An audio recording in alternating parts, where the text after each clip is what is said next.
好啦，呢邊咧攞翻啦，咁啊最緊要咧就喺失球之後咧就個情緒穩定翻落嚟嘅。咁啊巴洛迪利雖然咧我哋經常話佢喺呢一場比賽裏邊咧冇乜嘢嘅即係上鏡嘅機會，但係有時候咧唔一定要上鏡先係有個作用嘅。好啦，送翻上嚟前面嘅時間中路，遠射入啊！搞掂！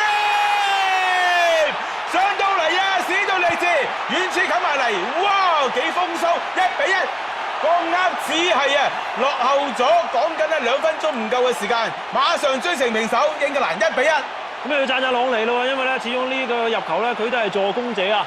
咁啊，史杜利治咧入嚟嘅時間亦都啱啱好。咁啊，斯利古咧根本咧一啲機會都冇㗎。咁對英格蘭嚟講咧一個好大嘅士氣嘅鼓舞啦，因為咧落後咧短短咧2分鐘左右咧就即刻追和。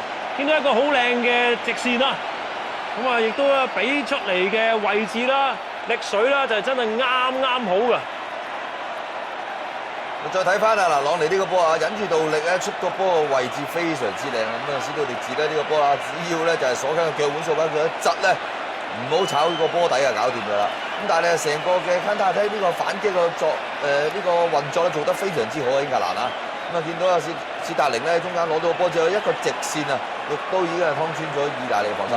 英格蘭球員嚟嘅喎，應該係嘛？係啊，咁呢邊啲英格蘭嘅軍醫冇嚟走去醫呢個意大利嘅球員嘅，咁見到咧喺場邊似乎個情況好嚴重喎，咩事咧？哇！真係好擔心啊！究竟邊個喺呢一個咧就係人冧當中咧？你認唔到隻腳啊？認到，頭先阿林柏特咧就埋去睇過。